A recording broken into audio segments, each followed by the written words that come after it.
Hello everyone, Techie Teacher here. Welcome back to another What Is episode. Today I'm going to be talking about a game that I actually enjoy a lot. This is Magic the Gathering. The way I'm going to be playing it is through Magic the Gathering Arena, and I want to just today, in this video, discuss how does the game work, what is Magic, and just simple things that you're going to see as I go through this. I'm going to do this by going through a bot match.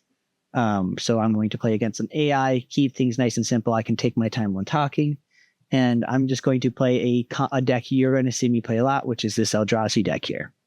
And of course, I'll explain how these work and what these characters are as we go through, but let's get right into it. So to start things off, Magic the Gathering is a card game. It is a nice, simple, well, I say simple, it's simpler than certain card games out there that are trading card games. In this case, Magic the Gathering can be played with a minimum of 2 people, and I don't really know if you want to have a maximum. Some people do, but you can probably play with as many people as you'd want for these games. And there's a lot of different game modes you can do based on how many people you have, what you would like to do, but for this game in particular, I'm going to be doing one-on-one matches, and it's always going to be first person to win. There's never going to be best of 3. So to start things off, when you play the game, the first thing that happens is you draw 7 cards after you shuffle your deck.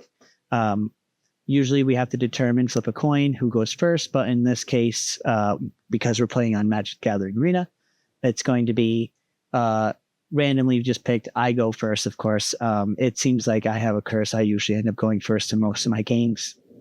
And this is my start. This is an optional starting hand I could have. Right now, as you can see, I have these cards right here. These are lands. So there's a difference. Some of these are basic lands, which this one has a tree symbol. This is called a forest.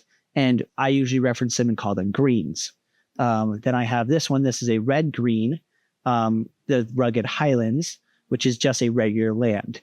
And then this right here is Contaminated Landscape, which is another just land. This one is actually colorless because it has just grayscale colors, and it has this diamond symbol right here. That means that is a colorless card. So this is a colorless land specifically. And of course, that does have a secondary ability that I could use, and I may end up using as well, which allows me to sacrifice it to get specifically a basic plains, island, or swamp. You'll see that I have in this deck 3 different colors, or 3 different basic land types, which are forests, which are the greens, mountains, which are red, and then I also have islands, which are blue. So this one I can always sacrifice it if I need a blue island ever. Now on top of this, as well in my hand, I have 2 creatures here. Both of them are the same. They're Basking Brood Scale. It's just a little lizard which looks like it has some tentacles growing out of it. The reason for that is because I am playing Eldrazi. And Eldrazi are your Lovecraft, Cthulhu mythos horror type creatures. I think they're a lot of fun to play. Some people would find them annoying, but they have some really big creatures in them, and I have some of them in this deck that maybe we'll get to see eventually. But I will talk about the Brood Scale right now. I usually just call him my lizard. If you ever see me get him, I usually call him that. He has some abilities. First off, the top thing here that says Devoid means that they count as a colorless creature. As you can see in the right hand here, it does tell you as well. But Devoid means that it counts as colorless. Even though it is worth a forest, it is actually counted the same way as Contaminated Landscape is, or any other grayscale card. Instead of it being a green colored card, it is actually no color whatsoever. It also has a secondary, it also has an ability. That ability is Adapt 1. What that means is if I add a forest or it plus 1 other color of any kind, because it just says 1. It does not have to be colorless specifically. Just because it's gray doesn't mean it has to be colorless. And I can add one other mana of any color, and I can give it an ability or activate its ability, which Adapt 1 gives it a +1/+1 counter on it, which a +1/+1 counter means that this creature is a 2/2 and instead becomes a 3/3. I'll go over what that means later. later on in this video as well as I talk about this. But for now, just understand that with that means that my creature can get stronger. Now, on top of that, this creature has an actual trigger ability. A trigger ability happens when something causes it to happen. So in this case, whenever my lizard gets a +1/+1 counter on it, it creates a colorless Eldrazi spawn. An Eldrazi spawn, if I right click on him, is this creature right here. These creatures right here, as you see, they are 0/1s, and it gets to free summon one of these if they get a +1/+1 counter. Now this creature has the ability where I sacrifice it, meaning that I just take it off the field and I kill this creature. I can add a colorless mana to my mana pool. I will again go over mana a little bit more as I actually start playing the game. But for now, I just wanted to talk about how these things will work. So this deck uses a lot of Eldrazi spawns. So you're going to see me make a lot of spawns eventually. It may be this game. It may be in the future game. Now, that's all I really need to talk about for my lizards for now. There's some cards in here that may make them a little bit better, but we will get to them eventually. Next up, I have these two cards here, Mind Stone and Patchwork Banner. Now, Mind Stone, if you notice, where these cost one color specifically plus one extra, this one costs just 2 colors. It can be 2 colors of any kind. It does not matter. It's just 2 mana. And then it has this ability here. Now, this is the first time we're really seeing this outside of my lands. This arrow here means that you are tapping a card, which means it just goes from horizontal or vertical to horizontal. You're tapping it and turning it sideways, which means you're activating the card's ability. In this case, you're getting 1 colorless mana. Now, if I pay 1 mana and I tap this card, I can sacrifice it to also draw a card. This is a good card for this deck, but many people use it just because you can also get a free card from it just for 1 mana. And then Patchwork Banner, this is a 3-cost card. And on top of that, when this card is played, I get to pick a creature type. Creature type means anything that is past this dash point. So my Basking Brood-Scale is an Eldrazi lizard. So if I wanted to, I could say I want this to be lizards, or I can say this to be Eldrazi. You'll see that I will always pick Eldrazi because I am running an Eldrazi deck. So that means even though every creature could be an Eldrazi drone, lizard, anything like that, I'm focusing on Eldrazi. Now, if you see it says creatures you control of that type now get +1/+1, which means my creatures will always be much stronger as long as this banner stays out on the field. And then this has the ability where I can tap it and add 1 mana of any color. Now, this is important. It says any color. So when I play this card, you'll be able to see when I right click on it, it will only give me 5 options. It will only give me green, blue, and red, like the cards I have, as well as white and black, which are signified here in my contaminated landscape as white and black or plains and swamp. Now, the reason why there's only those 5 is because those are the only 5 colors. My cards, as I talked about, have colorless to them. So stuff like Mind Stone has the colorless symbol. The Patchwork Banner does not create that color because it is colorless. And I will show that again as I right click on it and show it in game if I can get it out. Now, what I can do, I've been stalling, but I can choose if I want to. If I say I don't like this hand, I can hit the mulligan button. And if you can see, it even explains to you, a mulligan means that this hand here will go and be shuffled back into my deck. I will draw 7 new cards, and then I get to pick out of those 7, 6 cards to keep, and then 1 will go to the bottom of my deck. And if I wanted to, if I felt like I didn't like the 7 cards I draw after this, I can just keep going until it gets lower and lower. But for now, I say this is actually a really good hand to start with, and I'm going to hit keep 7. All right, so now we're in. I am going first, and as first player, I do not get to draw a card. So what I am going to do first is out of my 3 lands that I can play, because if you notice, all that's highlighted are my lands. The reason for that is because all of these cost mana to play. So what I'm going to play first is actually not my forest or my container landscape, but my rugged highlands. The reason for that is because the rugged highlands comes into play tapped, which means I can't use it when it comes in. But it also has the ability of giving me health. So when I bring it in, it comes into play tapped, but I gain 1 health. And now Sparky's going to go through his turn, play 1 card. Okay. Now I just drew Sage of the Unknowable. This is another creature. You'll notice this is a human wizard. This has nothing to do with Eldrazi, except his ability, which allows me to get colorless spells out or activate their colorless abilities and be able to get colorless mana from him. So he's actually very useful to have in this deck. But to start things off, I think I'm going to play a forest, and I'm going to get one of my lizards out on the field. Now, if you notice, my lizard has this black mist around him. What that means, well, we killed the lizard. What that meant was the lizard had summoning sickness to it. Summoning sickness means that the lizard would not have been able to attack on the turn that it's summoned. So with that being said, what I'm going to do instead this time is I'm going to play Patchwork Banner and get this out and pick my Eldrazi, of course, and have it prepared and ready. So that way, if they want to kill my lizard, it would take more than the 2 damage that they play, because they played a card called Shock, which deals 2 damage to any creature. My lizard was a 2/2, so it would automatically die being hit by it. They played Shock again, this time targeting me to deal damage to me directly. And then they summoned a Minotaur here. It has no abilities. Everything you see here is flavor text to it. If you would like to read it, you can pause and read. This creature is a 2/3. What does that mean exactly? 2 is the creature's power. Power means how strong and how hard this creature will hit you if it attacks you directly.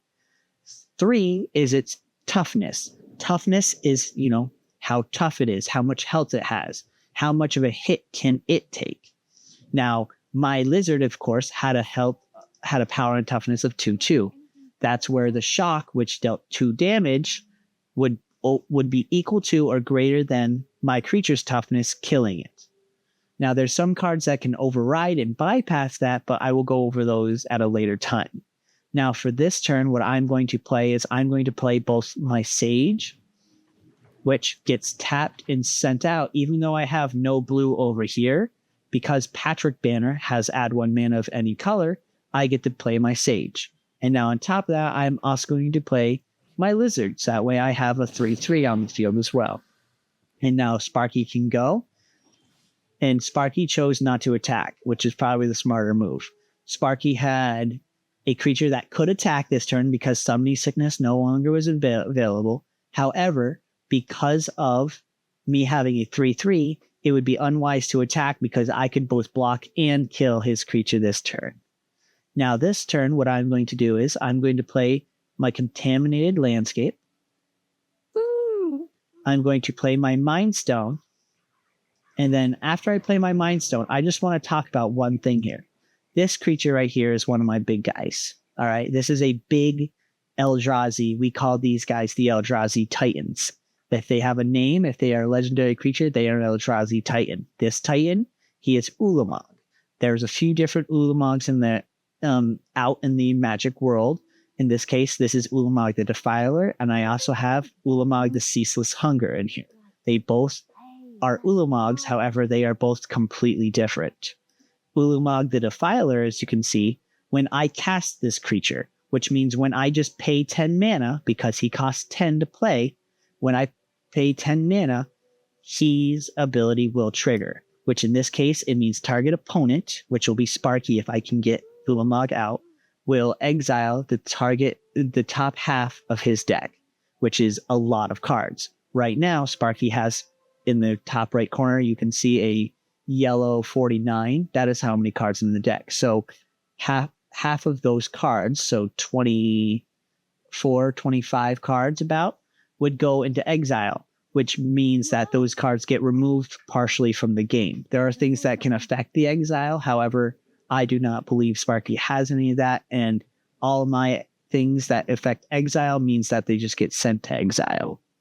Now, Ulamog's ability, when it comes to ward, right there, ward means that it cannot be targeted, or if it does become the target of a spell or an ability, that person who casts the spell has to pay that ward cost, which is they have to sacrifice 2 permanents.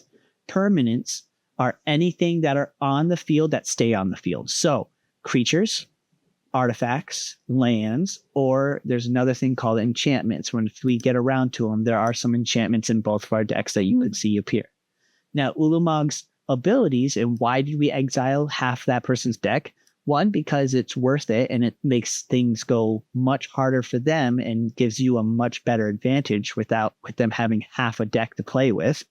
On top of that, you also now have Ulamog getting +1/+1 counters equal to the greatest mana that is in the exile. So again, remember, Ulamog is a mana of 10. That's how much he costs. Which means if Sparky had an Ulamog that got exiled, that means that Ulamog here would get 10 cost, be 10 +1/+1 counters to him, which would bring him from a 7/7 to a 17/17. Now, on top of this, he gets Annihilator X, whereas X is the number of counters on Ulamog. Annihilator means that when he attacks, the opponent he attacks has to sacrifice the number of permanents equal to, in this case, X. All right. So Ulamog has 10 +1/+1 counters. So when he attacks, that means that Sparky would have to sacrifice 10 permanents, which again is anything that has been permanently left on the battlefield under your control. Now, because Ulamog costs 10, I currently can't play him. If I were to count, actually, 1, 2, 3, 4, 5, 6, 7, 8. I only have 8 mana. However, I can use Basking Broodskale's ability, giving him a 4, making him a 4/4, and I get to give myself an Eldrazi Spawn, which now gives me 9 mana to play with. All right, this turn I only have 5 mana actually, because we count 1, 2, 3, 4, and then 5, because that's what's untapped. And remember, when I told you about what I could do with Patchwork Banner, when I click on him, it only shows 5 colors, of course. But I only have 5 mana this turn. There's nothing else I can summon. There's some abilities I can do, but I would like to hold on to these for now. And I am actually going to attack with my Broodskale. Now, as you can see, Sparky's going to not choose to block. What actually happened, and I'll explain a little bit more detail before I hit end turn, is that because I chose to attack, Sparky has the option. When you attack, you automatically target the player that you are going against, unless a Planeswalker is on the field. I'll explain Planeswalkers if they come up during matches, but for now, Sparky is the only target that I have. I can't target the Minotaur with an attack, but Sparky, if Sparky didn't want to take that 4 damage, could have used his Minotaur to block me. If he did that, his Minotaur would die and my Lizard would live. But with that being said, there are things I could technically do, but I'm going to hold off and hit end turns.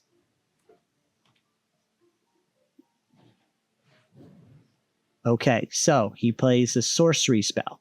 Now, if you notice, he has casted 2 different types of spells here. We have Shock, which is an instant, and Reduce to Ashes, which is sorceries. Now, instants can be played whenever. They can be played on Sparky's turn, and they can be played on my turn. They can be played at any time that the caster chooses to. Sorceries can only be played during not just your turn, but specifically during your main phase or your second main phase. They cannot be played when you are attacking, and they cannot be played during the upkeep or the end step. They can only be played during your main phase turns. Or actually, I may be wrong. It could be on your anytime as long as it's your turn. I would have to recheck that. We'll see eventually. But for now, reduce the ashes deals 5 damage to target creature. If that creature would die this turn, exile. So he's going to instead exile Basking Bootscale because he did 5 damage to it, killing Bootscale. So sadly, that means I do not have my 4/4. Now, here's the thing. He has attacked. All right? It shows that he is attacking. I can hit pass, which means that I don't have anything I can cast this turn. But I can now choose blockers. Because he has a power of 2, my Sage actually has a toughness of 4. So when my Sage blocks, he will survive. And because it has a power of 0, his Minotaur survives. So I do not take any more damage, and his Minotaur does not die. My Sage also survives. Now, we're about to see Ulamog return. The reason for that is because I just drew a land. This land gives me 10 mana. 1, 2, 3, 4, 5, 6, 7, 8, 9, 10. With 10 mana, I can now summon Ulamog, which, as we'll see, I can hit auto pay. You're going to see a lot of things happening. And now we get to watch his entire top half of his deck. He goes down to 24. And we see that Ulamog got 4 counters on him. The reason for that is because if we go in here, we have Goblin Gang Leader, which is, I believe, the highest that was actually in his exile. Yes, because as you saw, Goblin Gang Leader had 4 to him, which means that it was 4 counters. That was the highest cost creature that they had. It is now my turn. Sparky did not do anything on their turn, so I'm going to summon Snapping Voidcraw, which is an Eldrazi turtle, who, if you notice, costs a blue and a green. This is called a multicolor creature. His ability is better than Sage in that he can be tapped for 2 colorless. And then he also has an ability where for 1 colorless plus 3 mana, you can tap them to draw a card as well. So it's actually really helpful in that way as well. Now, I do not have an island over here. You still haven't seen me play an island, but thanks to Patrick Banner, I've still been able to get him out. Now, we are going to end up winning here. If not winning right now, we're going to be winning in a few turns because now we are going to attack with Ulamog. And because of Ulamog's ability, remember, when he attacks, he has Annihilator 4, which means now Sparky has to sacrifice 4 permanents, which he got rid of his Minotaur plus 3 of his mountains. And now we can attack. And we deal 12 damage directly to Sparky. And then we can end turn. Sparky's going to do 2 damage to me. And Sparky, if you noticed, casted that shock and then untapped his mana. The reason for that is because Sparky actually cast shock at the end step of my turn, which means that they can do that with an instant. So before they ended up untapping or having to reuse any of their mana, they just cast a spell, which means that they get the free spell cast right there. And now they got to untap everything. They did not play anything their turn, which means this is going to be the final turn. I drew Eldrazi Repurposer. As I told you before, this deck is all about getting spawns on the field as well as getting big guys out on the field. So with Repurposer, I can now play him. He has the ability to get a spawn out, and when a Repurposer dies, he will get 2 mana. He will get another Repurposer out instead of him. I'm going to start by drawing using Snapping Voidcraw's ability, just so I can show you how this works. And then we are just going to finish him off. I'm going to attack for 12.